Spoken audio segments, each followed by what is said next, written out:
Hello, everyone, and welcome to Jump Up Supercast, the only podcast on the internet where every single host will be replacing Luigi in Smash Brothers because he's dead. I'm your host, Will. Joining me today, Brandon. You know who's not dead? This guy. Noah. I'm also alive and super hyped. Moozamil. Much like in Smash Brothers, everyone is here. And Seth. You know what? Something tells me that Nintendo hasn't really moved past the year of Luigi. I mean, No, they're extremely past it because he's dead. well, here's the thing, right? The year of Luigi was Nintendo's worst year ever when it came to their financials.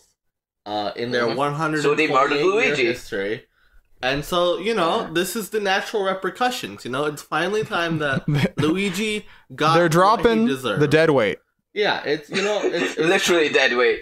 I mean, Literal dead weight. He caused them record losses, you know? Like, this is in my opinion, this was long overdue.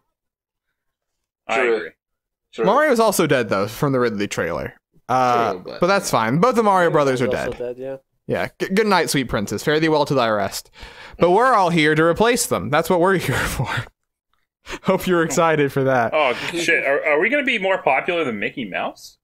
Oh Yes, it's a lock. We're also all going to be confirmed as Echo Fighters in Smash, so that's another thing we're going to do. Nice. With all echoes of each For the other. record, you guys are all Echo Fighters of me. For the record. But to be fair, Brandon is an Echo Fighter of Wario, so it's like an echo of an echo, you know? It's like, Yeah, fair enough. it's strange. Let me tell you something, boys. One, it's thundering outside right now. There's rain on my windowsill, so if I die, know that I died like my good friend Luigi on a rainy night in the middle of a castle. Nice. But I hope you all are doing well, or not in Dracula's castle. How are you all doing? I mean, we just witnessed the beautiful Smash Direct the other day, and I'm still reeling from it, so I'm pretty happy. I'm not gonna lie. Life is amazing right now because of that direct. Oh, Lord. Video games had a big week this week, guys. Big week for video games. Did it? Because I totally forgot about everything else that happened. Yeah. Yeah, it kind of. Was there other I mean, news? Red I Dead mean, the happened, thing- but We are a week from Evo. Hey, man, it's been a week. It's been 1 week since you looked at me. But yeah, I mean, I guess we'll get into it, guys. Let's not dance around it. We've already been talking about it. There was a Smash Direct. It was announced at Evo, which is worth mentioning, which is more than I thought we would get at Evo. I thought people were saying we'll get a character announcement at Evo. In fact, we got something. Actually, we now can say was even bigger, right? We got a Direct announcement, which happened on 8/8/18, baby. And you know what? I mean, we could just go for 2 hours on the Smash Direct. We definitely, in personal calls, have already done that. We've already talked for hours on this thing. But I think to provide context for what we saw, right? We saw a lot of Smash at E3, right? We saw 27 minutes. The majority of Nintendo's presentation was Smash Brothers. This gets announced. People say, what could be left to show? But then you think about it a little bit, and actually the only thing we really got confirmed at E3 was the characters who were coming back, right? We got the characters, the idea of an Echo being introduced, and then that's basically it, you know? And so actually there was a whole lot to show, and the weird thing is we had another 28 minutes to show about Smash Brothers. They still have even more to show. There's just so much to talk about with this video game. It's crazy. And so It's amazing. it's pretty wild stuff. Like, so I guess we'll get to, you know, doing it by the numbers, because that's what they like to do. We had 2 newcomers announced. 3 newcomers technically, right? First and foremost, I'm going to give this one to Noah, because I know this one was a personal treat for him. Who was the first person that we saw, the first thing we saw in this Smash Direct? Luigi getting killed. We saw a dead Luigi, and then we said, who will fill that spot in our hearts? Belmont! Simon Belmont, the man, the vampire killer himself from the Castlevania series. But then we didn't just see Simon. Who did we see after that, Noah? Richter fucking Belmont too. We had an echo of a newcomer announced in the same trailer. Expecting that. I don't think- like that was the last thing on my head. Like there was no like Simon. I always had like it would be really cool if they had Simon, but it's kind of a possibility, but not really because they've kind of been good with their third parties. I don't think they're gonna get another one, but fucking lo and behold, he fucking makes it. And then Richter just comes right next to him like, fucking blew my mind. It's crazy because, like, no one expected this, right? Because Simon had leaked beforehand, right? So we were kind of all Yeah, like, it was before E3 that Simon got leaked. yeah. So the word about Simon had been floating around for a fair bit of time, but even still, they managed to shock all of us, right? Like we knew we came in expecting Simon, and then we were just still blown away because Richter showed up, and then just the way he was. The way Simon looks and everything about him is just incredible. I am so happy they chose that Western, like the Western Simon Belmont, and not the Japanese one. Like the Japanese one is okay, but I fucking loved the Western. The classic look. Yeah, I'm so glad they chose it. Yeah, and I like it because Richter and Simon both being in there is great because if you look at them, they are in different art styles, right? Like Simon is very much the box art, NES box art, He-Man, Conan the Barbarian looking guy, right? Long blonde hair, wearing all leather. Big beefy boy. And then Richter is like a little bit more slim. He's still buff. He's got a little bit more of that 90s anime hair, you know, like he's got that look about him. And so you get sort of both iterations of Castlevania because Castlevania changed a lot after the NES, you know, like after Simon wasn't in it anymore, you know? And Richter Belmont was straight up like 90s, 80s anime dude. Because he's got the headband on, he's got like the fucking peace sign poses and shit like that. I love Richter too. Yeah. I love them both so much. I'm so happy. It is crazy to me because for a very long time when people would say Simon, I would say Simon's cool. Castlevania's a great series. I played, you know, over 8 of those games in that series. But just it feels like it's weird because there's like Sonic was a mascot. Pac-Man is Pac-Man, you know, like Ryu made a whole genre, you know, like these are Final Fantasy VII, like is the seminal PS1 game. Simon Belmont feels like, you know, maybe it's a little bit of a tier below, who knows, you know, they're running low on potential good third-party choices. Castlevania was a very big thing for Nintendo. Yeah, but like it's crazy to me that Castlevania, it feels as big a deal because they are so good at presenting it. You know, like I know, right? It maybe has the most love of any third party has ever gotten in Smash. You know, like I fucking that trailer was just so fucking good. Like it's my favorite trailer by far. Yeah, and the second one, of course, the one that was following in that direct. But go on. So the two characters that were announced were Simon and Richter. Also worth saying, we got confirmation of Dracula's castle as the stage where all the monsters that we mentioned before E3, we said we want to see. I think I talked about it in a call, maybe on the podcast. Like I want that cool stage where you're like seeing all the monsters come in. That's exactly what it is. It's very good. Like you see the Wolfman, you see Frankenstein, you see the Mummy, you see Medusa. Like you get all these iconic monsters that were in the Castlevania games. You get 34 separate songs from the series. A ridiculous amount of music for that. A confirmation. Castlevania has like fucking amazing music. Just it's to by the way. Like I mean, Sakurai said he's like the team was so excited to use music from Castlevania. They like everybody had a song that they wanted in the game, and that's how they got to 34. You know, I wouldn't be which is so cool. And then, sorry, yeah, no, go ahead, Seth, I was going to jump back to Simon Belmont. Like I would be shocked if they don't like keep some variation of the Japanese version of Simon, like with the red hair and shit. I mean, maybe it's like an alt skin, but I think they're sticking with this look. I think that's the thing. I think that like they made the conscious decision, right? Sort of like with Pac-Man. Like Pac-Man has his new look, the new adventures thing. Sakurai said, no, we're going with this older version of Pac-Man, right? Like, and this slightly different design of him. Which is I think is cool, but like they also announced Dracula as a boss, which we'll get into later because that might have implications for some stuff that didn't get announced at this direct. But overall, just a whole lot to kick it off, right? In terms of stuff, which I mean, and it was fun because Simon had got leaked both by unofficial sources and officially by Nintendo, basically, because they renamed the Galaga theme to Bloody Tears the night before the direct on their YouTube channel, which was a mistake. They goofed up.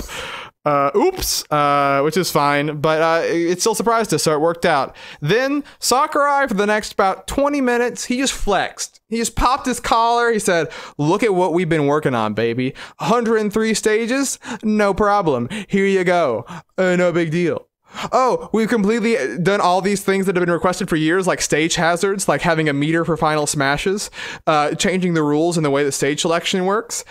We got it, dudes. Like, just, you know, over 800 songs is in this baby. You can't fit so much content in this game.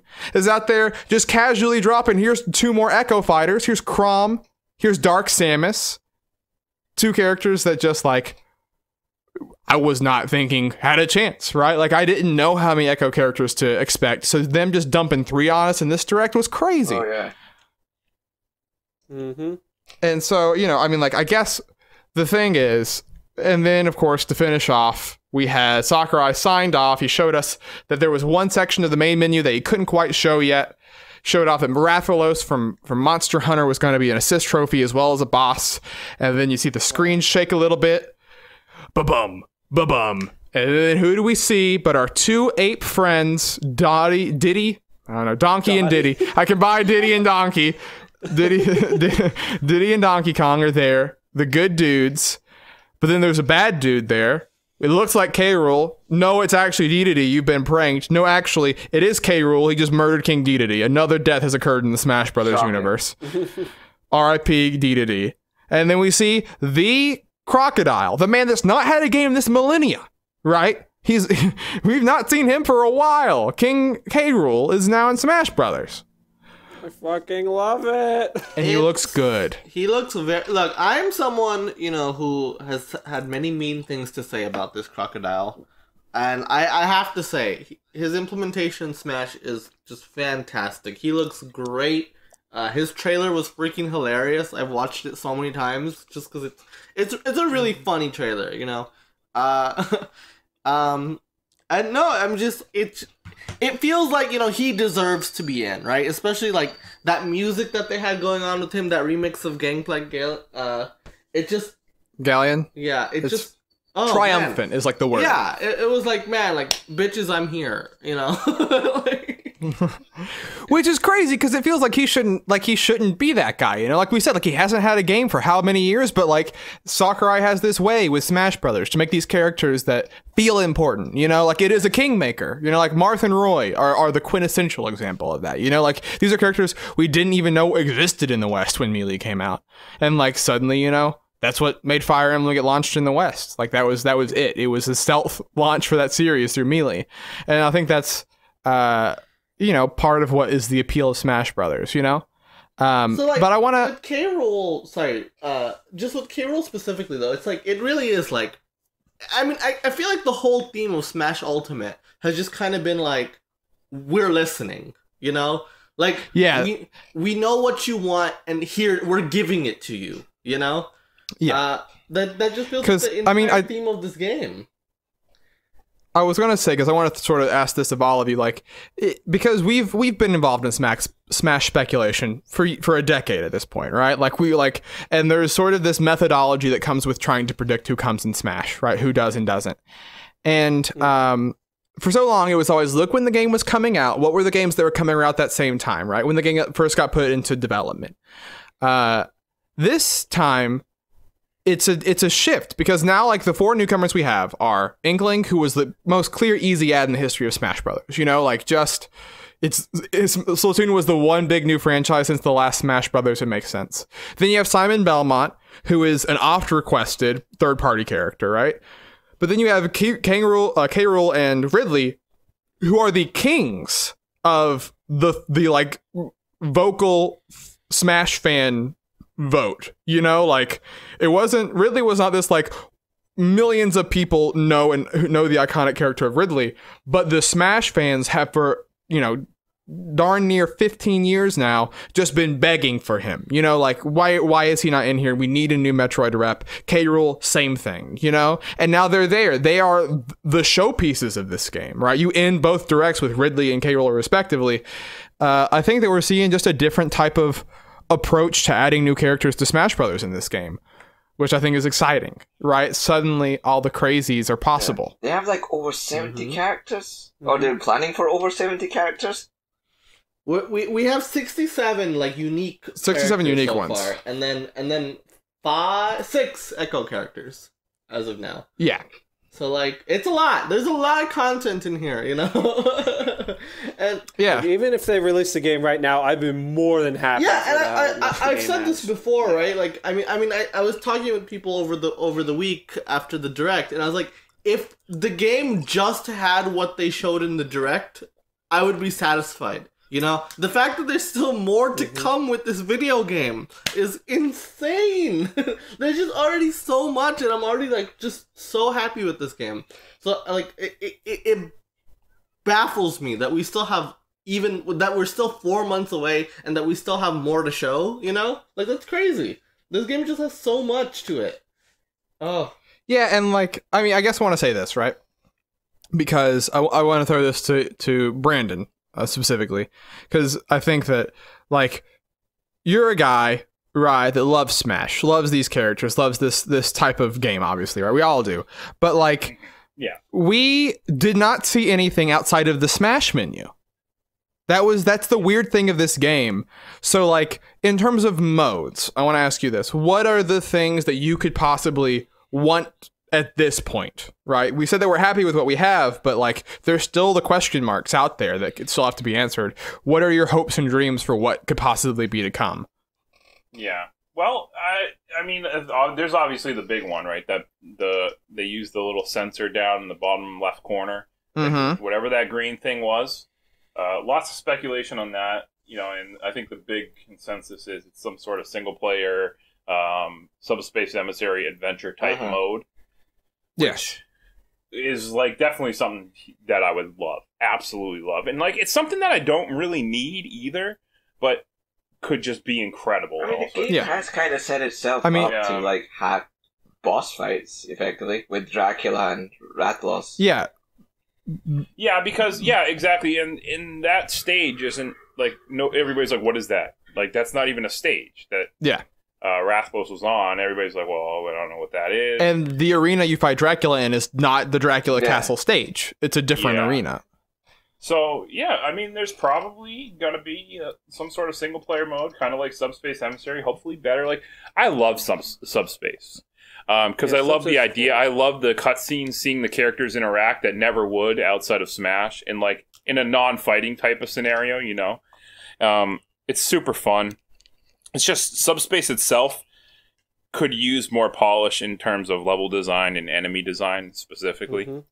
But, you know, definitely that. I mean, I'm sure that's something that they heard. Because this game, the whole thing just seems like we heard you is like the main selling point. And I think my other thing that I really want in terms of game modes is we saw a lot of really cool things, you know, in terms of new Smash modes.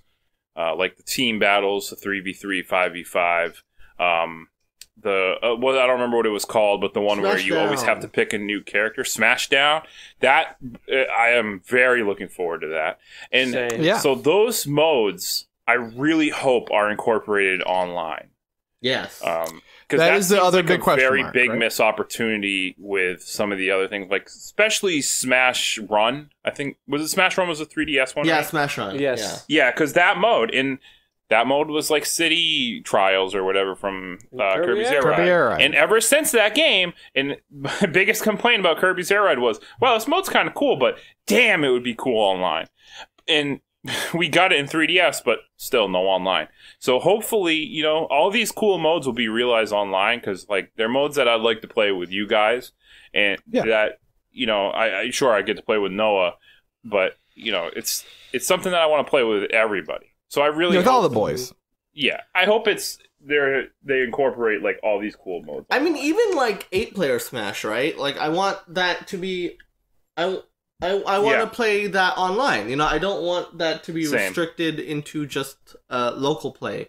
And so I really hope that this time around, like, they treat online a little bit more seriously, you know? Because even Smash Wii U, for all its improvements it had over Brawl, like, playing with friends was still pretty limited, you know? Like, you could only do the basic Smash mode. Yeah, you could customize with stock and time and items and stages and all that. But, like, outside of the core Smash mode, you couldn't do anything, right? Like, none of the other online features you could do. I mean, none of the other multiplayer features you could play online. So I really wish with this one, right?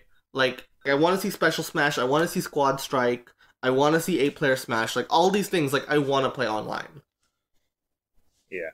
Same. I feel like they are going to try and push for all these modes to be online, because they are going to start charging for, like, the Nintendo service soon, like, in the second end of September. So they're gonna want to I feel like they don't really have a choice to leave out a lot of features to be local only. You know what I mean? They're gonna try and push as many features as they can for online. And that's maybe the thing that surprised me most coming into this direct, right? Was that like you thought, okay, well the online's launching in September. Smash is their big game for the year. It's one of their big multiplayer games. It could have a big online presence.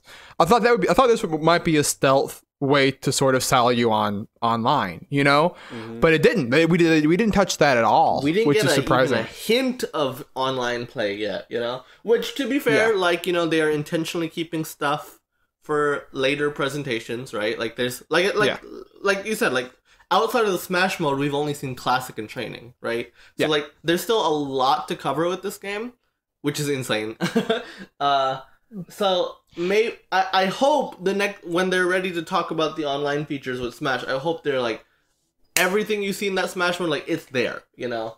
Even if it's just with friends, but like, you know, like I don't need all that playing with strangers, but playing with friends online should be essentially the same experience as playing locally. You know, like I feel like there's no reason to restrict options when I'm playing with my friends. That's just silly, you know. Yeah, and it seems especially crazy. Yeah, it's true though. Mario Party is coming out this year, and it has that same thing. But it is like crazy to me that things that you would think would be big issues for the online stuff, like they introduced Stage Morph, right? Like in my brain, Stage Morph would be a thing that would just like kill online. It seems like it would just go nuts. But it's in the menu. It's in the regular Smash menu, so it seems like it'll probably be in online. So it seems strange to me to think that they couldn't get other things to work too along the way. You know, like I mean, I never understood why Special Smash, right? Like that's a silly side mode, right? But I never understood why just even that was never available online in the last two games. So I don't know. Like I would hope that, you know, this time they do it right. You know, this time. Yeah. So, I mean, I guess it's worth saying to sort of, I don't want to cut off the conversation about Smash, but like I said, we could go for literally hours. But it's fair to admit a huge part of the conversation surrounding Smash hype is always around the newcomers, right? The new characters. And I had this mentality, at least walking out of E3, that Sakurai said, hey, don't expect too many newcomers. We saw 5 new characters this direct, you know, like some of them are echoes, but they're all 5 new ones. They're all going to be 5 character slots, you know, like, and he said that they're going to announce every single character before the game is announced, before the game is shown, released. Gosh, got through every single word there before I got to the right one. But really, so I guess my question is, where's your guys' thoughts right now on how big the roster could be? Has it changed since what it used to be before this direct? Like, and do you have any hopes? Are you allowing yourself to dream now for the first time? Because I am. Like 100? Is that what we're talking about here? No, what I'm saying is just like characters wise, right? Like suddenly in my heart, I kind of believe in Gino now, and I know I shouldn't because I'm just going to get myself hurt again. No, but I don't think that's as far-fetched as like believing in Goku. I mean, yes, Goku's actually farce. Well, here's the thing, right? Like, okay, before this direct, I had expected to only see a single newcomer, maybe 1 echo with that, right? And then, you know, he blows it out of the water showing 2 and 3 echoes, right? Like, that's a lot.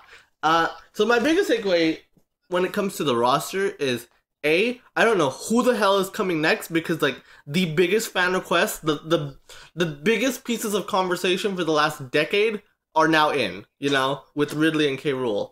So, like, I don't even know who you pull from next. Like, maybe it is Gino. I don't know, right? Hey, it's just that Smash ballot we had with Smash for You is their perfect, they're clearly pulling material. From that, right? They know what we want. They know exactly who we want. They verbally said during the presentation that Chrom and Dark Samus were 2 characters that were very frequently requested, right? Which is essentially code for they did better on the Smash ballot, right? Like, I think that they interesting. Like, who would have thought like Chrom and Dark Samus would have gotten a lot of, but you know, yeah, it's crazy. I mean, I think it's probably a mix. Has been a huge one for people because I think for a lot of people it was they want another Metroid rep. Right, but they thought Ridley was out of the question. Like, no, Ridley, he's too big. So Dark Samus was the next Dark one. Samus was and you know, Chrom. I mean, Smash was on 3DS. Chrom literally got made fun of. Yeah, and Fire Emblem Awakening was huge. A lot of people love that game, and Chrom is the star of that game, so that makes it.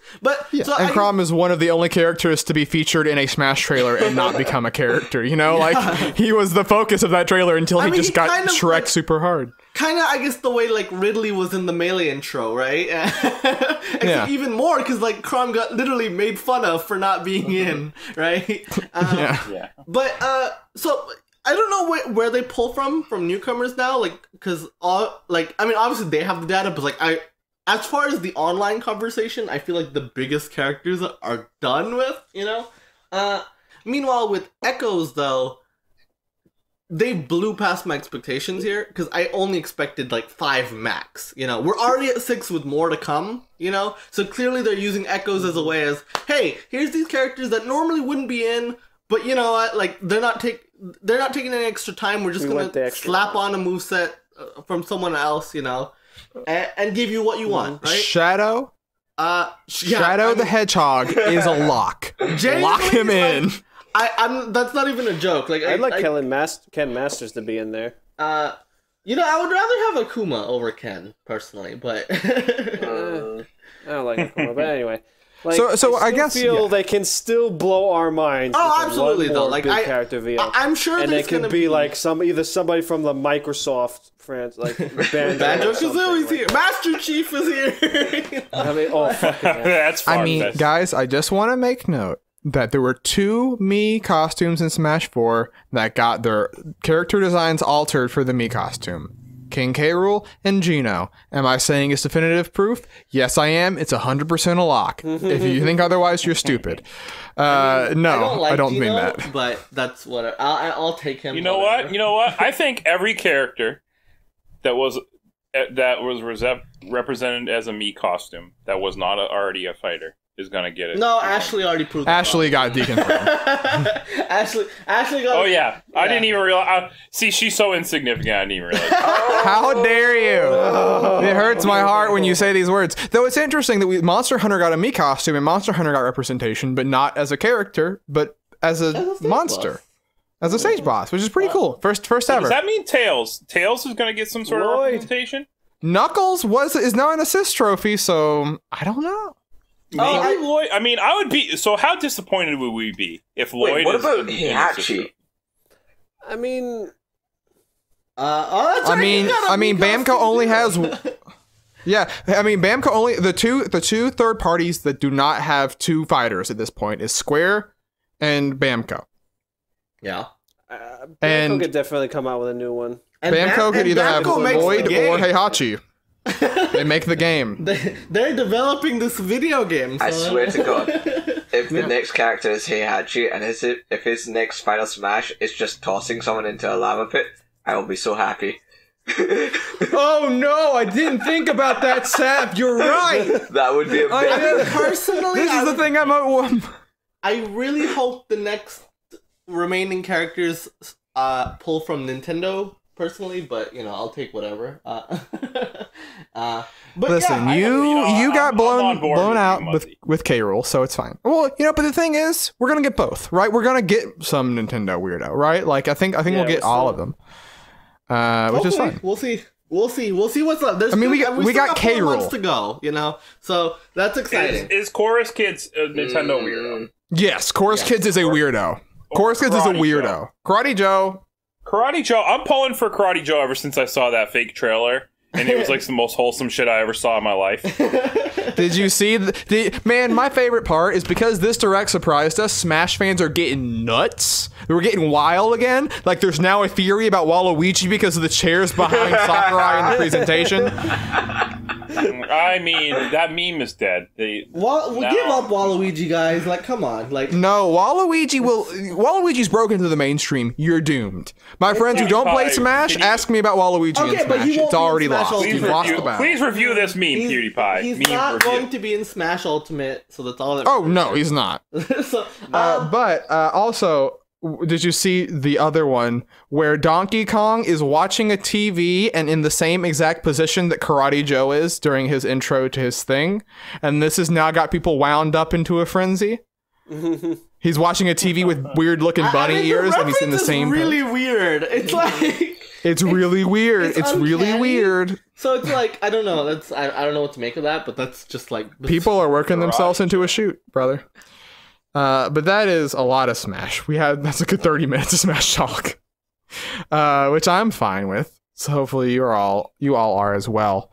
But you know what? We had 2 other big gameplay reveals this week, actually. We'll get to. I don't know if we'll have as much to say on, but a game that will decidedly be huge, right? Red Dead Redemption 2 finally got its first gameplay shown off this week. Yeah, baby. Yeah, baby.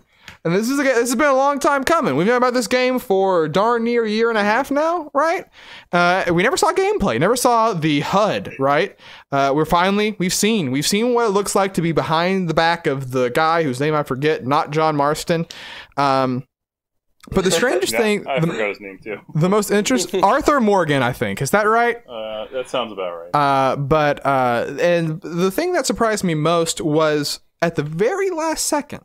She goes, in part 2, we will cover side quests, activities, and more. And you're like, oh, this is like a multi-part series where this strange woman, who I don't know who she is, she's just some lady, just being like, here is the Wild West.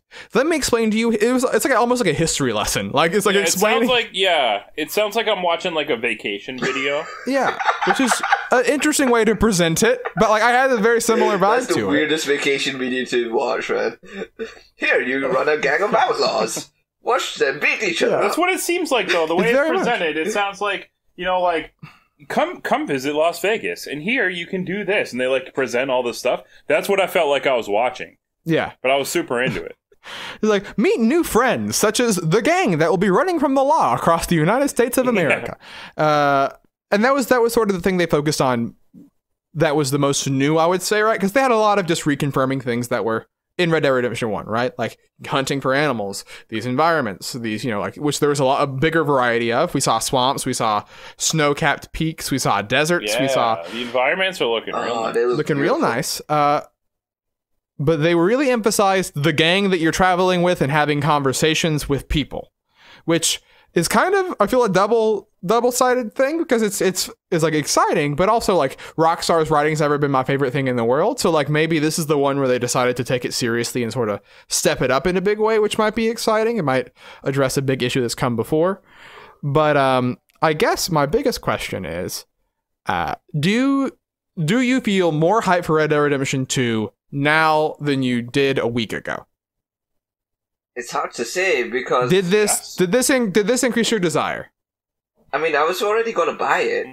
It doesn't really change the excitement of it. Like there's, but I mean, we were all gonna buy Smash Brothers, right? Like, yeah, and we were more excited now than we were before. Smash Brothers is a different beast. But really, like the main hype, it comes from like finding out who's going to be in the next Smash Brothers. This game is a different. It's apples to oranges, man. We already know what Red Dead Redemption 2 is like to give us, you know what I mean? Yeah, but I guess my question is, do you want there to be that surprise? Do you want there to be that thing where you're like, oh, this is what they're doing, right? Like, I feel like that's the only thing that's still a little lacking with Red Dead 2. Well, it doesn't need it, but it would be nice. Sure. For me, what I wanted that I was a little disappointed about by that gameplay trailer was I didn't learn anything about the multiplayer, which was what I was kind of looking for. Usually I'm not a big multiplayer dude, too, with games like that, like AAA titles. But I love the multiplayer in the first Red Dead Redemption. Mm-hmm. And, I'm very looking forward to what they have in store. I love Grand Theft Auto Online. Yeah, I mean, it's crazy because Grand Theft Auto Online is so huge, right? It is so consistently at the top of like digital sales, like the currency in that game. It is wild that, I mean, maybe they'll do it closer to launch, but like they're getting close to launch, right? We're basically a month and 2 months away. Yeah. So I mean, I just kind of hope they stay away from the exact business model of Grand Theft Auto Online, which I think they won't. Yeah, they made so much money; it's hard to tell them otherwise, right? Like, yeah, because there's going to be a lot of microtransactions in there, which is kind of a shame. But that being said, Grand Theft Auto Online has so much to do in it. And I think that's what's very exciting about the possibility for Red Dead Redemption 2, whatever the online ends up being. Yeah.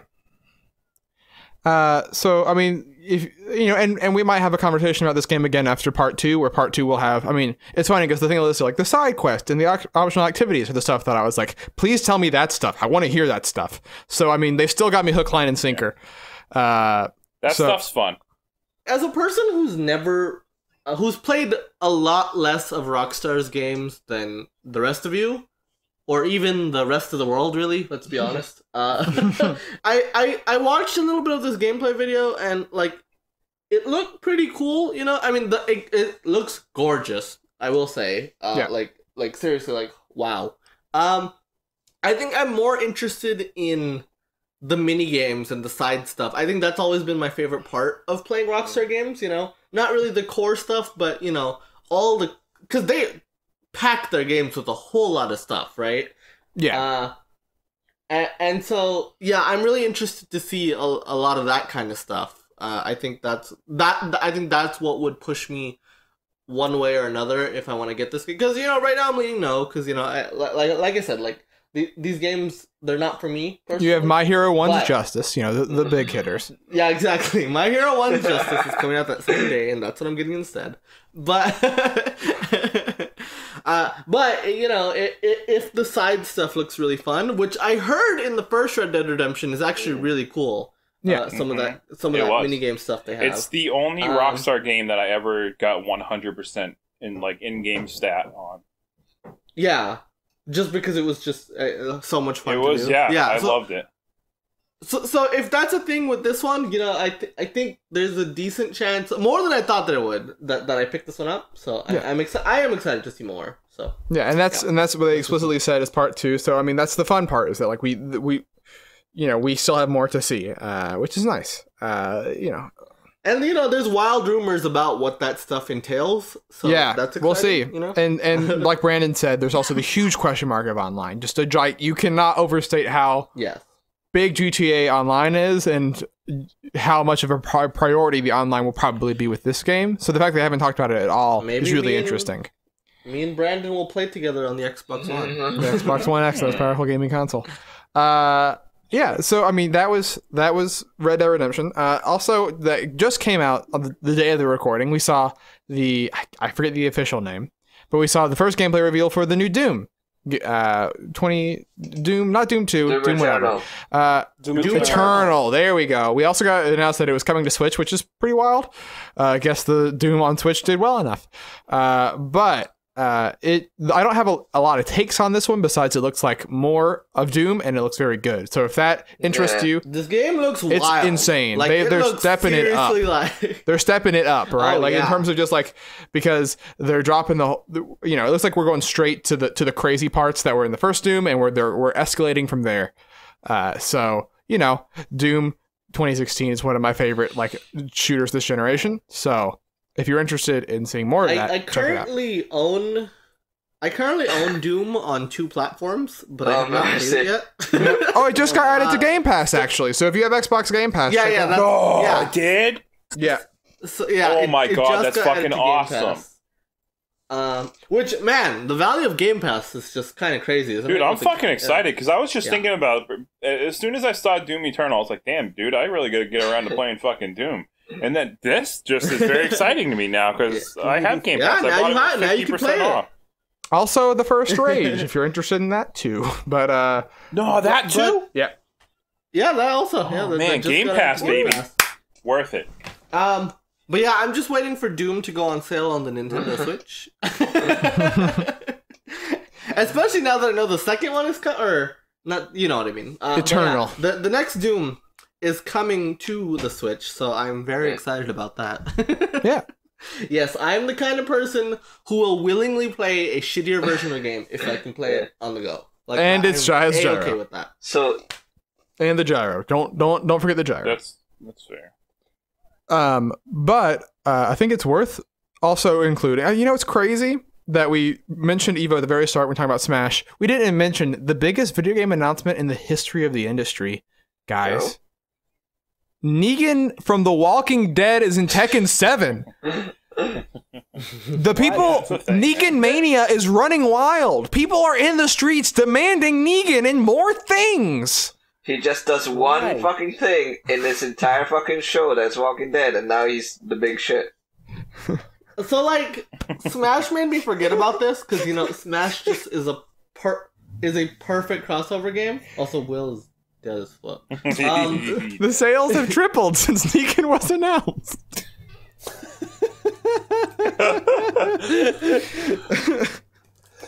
God damn it. No, it's true. This is factual information.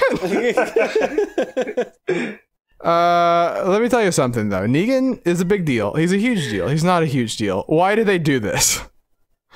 I don't know. I forgot about this because of Smash, because, you know, Smash is just, like, so perfect in what it brings in and everything.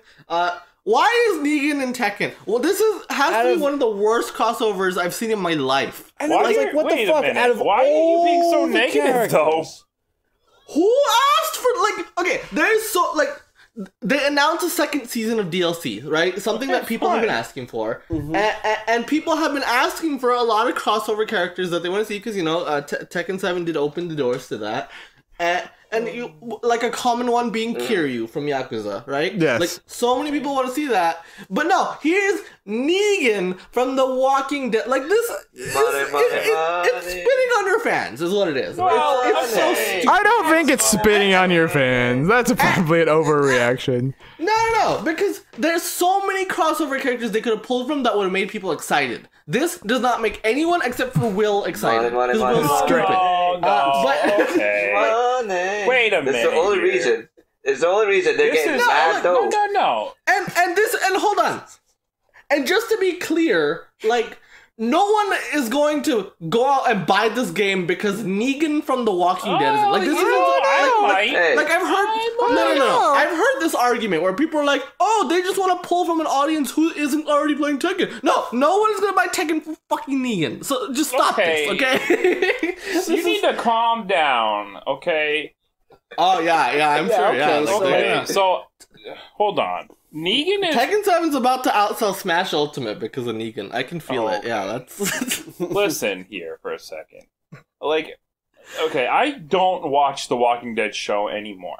Uh-huh. I haven't for the last, like, 2 or 3 seasons. Uh-huh.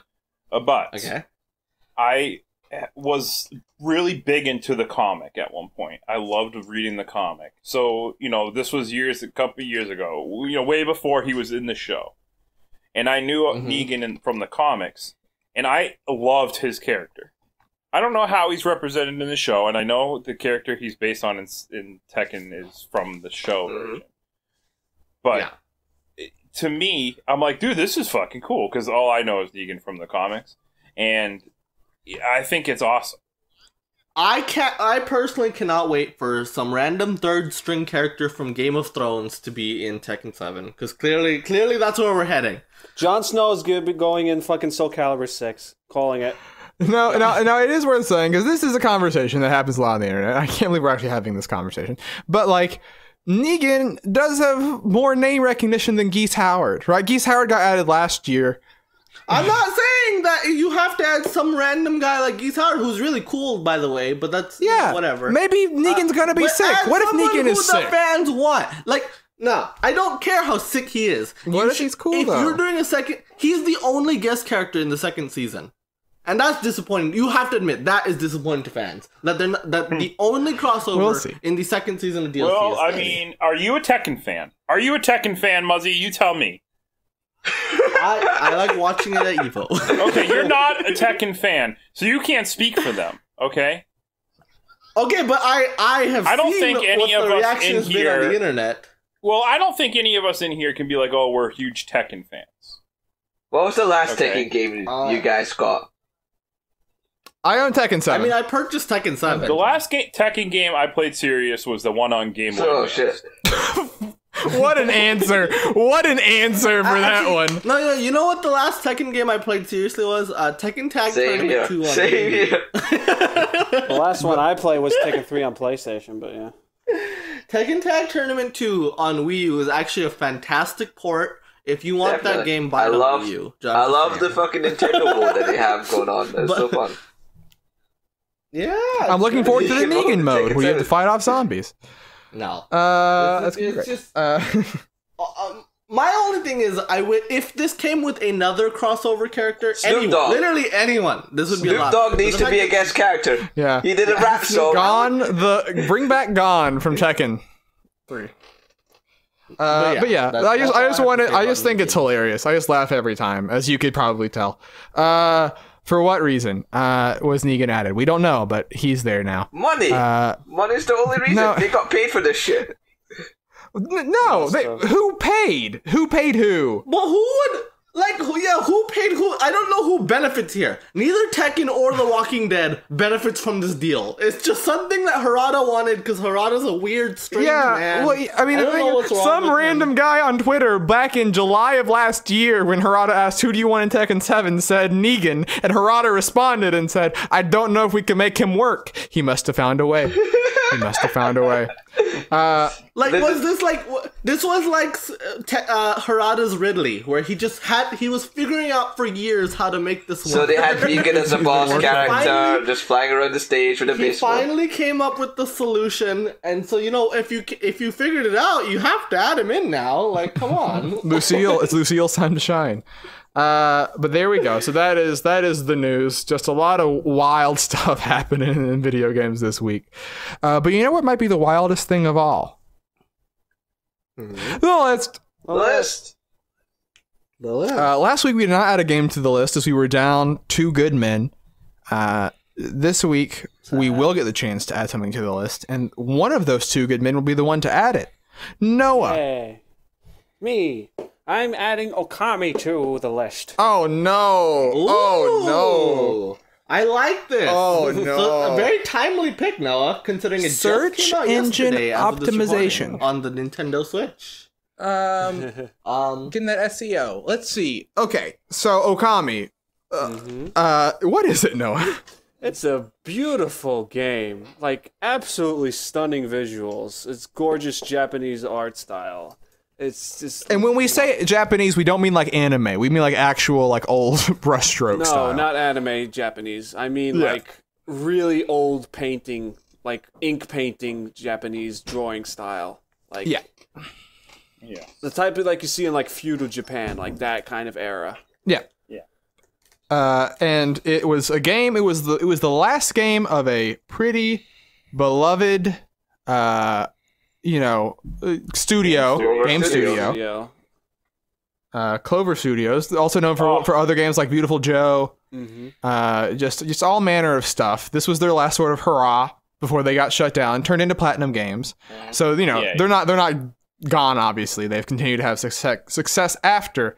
But I mean, before we get to sort of where we want to put on the list, I guess just have to have a general conversation about the game. The thing that I always think about with Okami is that Okami is so gosh darn chock full of content. It's like there is so much game there that when I beat who I thought was the final boss, turns out no, you're only a third of the way through the game, baby. You still got more to go. And in that way, it does feel like just this last hurrah, of like this studio that just wanted to make this really unique, interesting game. Who do you play as in Okami? You play as the sun god Amaterasu, I believe, if I pronounced that right, if I remember correctly. That is a perfect pronunciation, Noah. The god. Yeah. In like a dog form. And it's basically, I guess, little open world, not really open world, but like... It's Zelda-like, I would say, right? Yeah. It's very Zelda. The whole game is very Zelda. Like... Yeah, it's like very Zelda-like, but it's still like very unique in what it offers. I mean, there is no other game. Like when you speak of Okami, you can't compare it to anything else. It's very funny though, because it got compared a lot to Twilight Princess, because they're both two a direct Zelda game and a very Zelda-inspired game that came out same year, where the gimmick for both is playing as the wolf, which is very funny. Just what a weird coincidence. But the other thing that you said she is a god. She's the sun god, but she picks up a bunch of things throughout the game with the celestial brush techniques, right? Which is one of my favorite parts of that game. It's a really cool way to apply powers. So basically, at any time, you can lay out a little scroll on top of whatever you're looking at, and you can draw on it. If you draw a little whoop, it'll make wind happen. If you draw a little circle, it'll make a sun. All kinds of stuff like that. And that's one of my favorite parts of that game is just how there are so many powers that you get and how they can interact in interesting ways and sometimes get upgraded. It makes for really good puzzle solving in a way, and also makes for cool combat. Because you get ways to fight. Yeah, you get different weapons. You can either have these little discs that are on your back, these little mirrors, I think they're referred to as, or reflectors. You have these little rosary beads, and you have these big old swords you can use.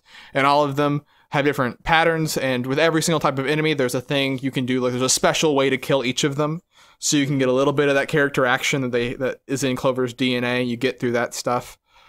Overall, Okami is just a really all the characters are like really funny and like really cool, and the music as well. The soundtrack in that game is absolutely beautiful as well. Oh man, like the whole package just it fits so well together. Yeah, I mean there are a few times in games where I was like awe-inspired, because that's a big word or whatever, But like the moments whenever you find the broken Sakura trees in Okami and you bloom them again. And just seeing like this area that's been covered in a bunch of evil and miasma, because that's where the thing you're doing is like restoring the planet after you've been gone, and just like seeing the effect spread, and like seeing all the land like become covered in flowers and just become this like beautiful painting almost. Like when I was like 13, I was like, this is the coolest thing I've ever seen in my entire life. Like this is just awesome. But yeah, it has a lot of wow moments in that game. It's like sit back and just goes wow. But I mean, it is, however, among tough competition on this list, Noah. Oh, yeah, where would you like to put it? I want to put it somewhere around number 12. Number 12, so above Mario Brothers, but below Donkey Kong Country 2, Diddy's Kong Quest. So I was thinking somewhere in that range. Personally, I was going to put it above Donkey Kong Country 2, but I mean below it is fine as well, but definitely somewhere in that range. I was going to put it above Left 4 Dead 2. I mean, yeah, I would be strongly in favor of putting it above Left 4 Dead 2. Okami is a fantastic game. Yes, agreed. It's gorgeous. It's everything we said, right? And I don't know, like it's definitely like easily one of my favorite games I've played ever. Just in general. I don't know, like I hold Okami in pretty high regard. I do too. God damn it! I hate letting you guys explain all the good parts. And then I'm like, yeah, I agree with all your good things, but I guess I have to be the only one to say something bad.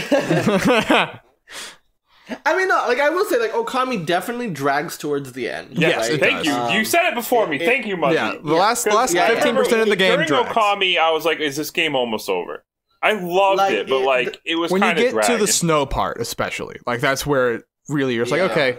You could have wrapped up with Ninetales. Yeah, it was just true. Like, I guess the way I would describe it is it's like an inverse Twilight Princess, where Twilight Princess is very slow in the beginning, but, like, it just picks up the pace and, like, it really ends strong. Yeah, right? like Twilight Princess, by the time you beat it, you're like, oh, I didn't want it to end. It was getting real fucking good. I loved it so much. Yeah, like, you feel really high on Twilight Princess by the end of it, right? Whereas Okami, by the end of it, you're just like, God damn it. I mean, no, the actual ending was pretty great, but, like, it just... Getting to the ending, it's like I'm at the end. Was just like, man, like, is this game? Yeah, like I mean, I almost see Okami a little bit like a TV show. Like it feels like there's seasons. Like there's like the season finale for like multiple. Like when you beat Orochi, that's like the season 1 finale. When you beat Ninetales, it's the season 2, right. And then like season 3 is where they sort of like, where do we go from here? Like it jumped the shark a little bit. But then in the final episode, like Moose said, in the actual like ending, like a lot of the stuff that you felt that you've gone through does come home. It's like to The Office, right? Yeah. Like the last 2 seasons of The Office are like, you're like, oh god, this show is just can it end now? And then when it does, though, you get to the end, you're like, oh, I love The Office. But like the last episode. So like, with that said, though, I still feel very strongly about this game. Yes. Yes. So I don't know, like above Left 4 Dead 2 seems. I would almost put it above Ace Attorney, almost, but I don't know if I would go that far. But like, I'd be willing to put it higher, but I don't think I'd put it past Left 4 Dead 2. I like where Noah put it because Donkey Kong Country 2 to me is like a fucking pinnacle of video game where like beginning to end, I love everything about it. And it never stopped. Like, I never stopped loving everything about it.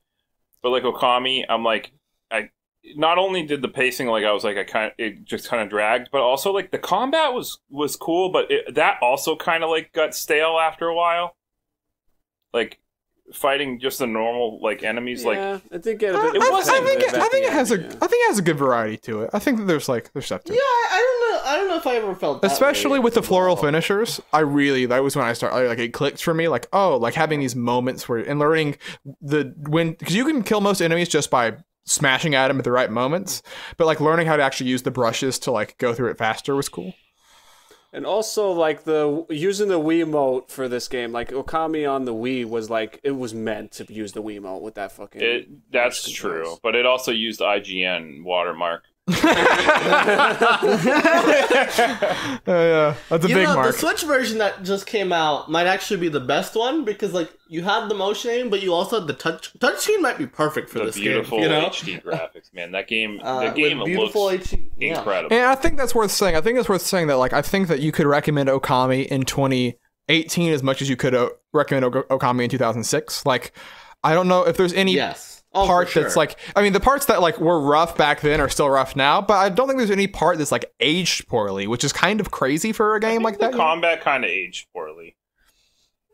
I mean, I think, if you look at it in the cons, if this was like a Devil May Cry or like a Wonderful 101 type situation, right, where the combat was the primary form of interaction throughout most of the game, I would agree with you. But I think that for the type of game it is, which is an action adventure exploration game with combat included, I think that it does the job. Yeah, and I think the bosses are actually all pretty cool and unique, right? Like there's cool stuff. Oh, for sure. Yeah. So I mean, I would put it above. Like I said, I'd say where I would put it. But that's of course just me. Where'd you say you would put it? Above Left 4 Dead. Above. But I mean, of course, moving it to accommodate sort of where we all stand is the nature of the beast with the list.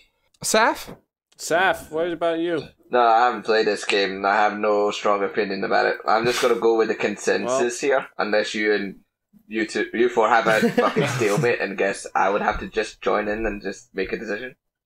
So whatever the consensus is, I go with that. All right. For me, I'm stuck at 12. I don't think my mind's gonna be changed because for me, Donkey Kong Country 2 is a better game than Okami. Okay, if you had to put it above Donkey Kong Country 2, though, wait, hold on. Well, hold on. Well, I guess first one asks Noah. Noah, are you willing to put it above Donkey Kong Country 2? It's pretty tough, but I feel like 12 is a more suited. So why do you put it below Donkey Kong Country 2? Because I think right now the problem is like... Why would you do that? Because I think right now the problem is that me and Will want it at so hot. Like there's like too much of a gap. I feel like it deserves a higher spot just because it was like what it is. But games on it's a very unique game too. You're going past Earthbound, you're going past Left 4 Dead 2. Yeah, it's like as terms like overall experience, like I would say if it was like purely done for like visuals and like wow and like factor, like Okami should be like right at like the top 5. But this is a list that would include everything in it: gameplay, flaws, good things, everything. Yeah. So I feel like on the list it should be around like that area 12. So here's the thing: I don't think it should go higher than Donkey Kong. So here's the thing. Again, in some aspects, yes, but in other aspects, no, it shouldn't. So I'll stick with no. Here's a contribution I can settle like for below Donkey Kong. I can gush about Donkey Kong Country 2 all day. Here's a contribution that I would like to make in regards to Earthbound, and thing that you need to consider as well. Like, Earthbound is a great game. I think I'm the one that loves it the most in this group, I want to say. But I love it so much. But it's a game that's aged terribly. Too. Like, there's a lot of things that are, like, missing from it that you kind of expect from normal everyday RPGs, like just quality of life issues. How did Earthbound get above Donkey Kong Country 2? I think it's real good. Really good. It's better than Donkey Kong Country 2, at least. Because the good parts of Earthbound really transcend almost anything in video. Yeah, they're really unique. They're really pure and unique. Fucking Smash Bros. Melee gets so fucking high. Well, that's a whole nother re-ranking episode. Re-ranking episode. You know, looking. But So okay, like I know. Okay, Brandon's a stubborn person, so no matter what, like, but if Noah feels strongly about putting it below Donkey Kong Country 2, then I can settle for that. I'm just saying because Noah's more willing to settle than anyone here, on this podcast. I hope Noah don't. Never mind. Wait, no. No, I was gonna say something that I would. It would have been like a. All right. Well, please. It's down to yourself. Except technically, I'm still on your side. It's down to you to justify why you think it should be higher than Left 4 Dead 2 and the Earthbound. I do not believe it should be higher than Left 4 Dead 2. So here's a situation where I would put it above Left 4 Dead and Earthbound more than I put it above Donkey Kong, and this is the nature of the list, right? But I think that overall, if I were to make an argument, I think that one, like we said, like Saf made the fair point. I think that both Earthbound and Okami have those moments that are very transcendental in terms of like video games. Like I mentioned earlier, there are just some moments that are really wow-inducing in both games. But I think that like Saf said, there are parts of Earthbound that have aged very poorly.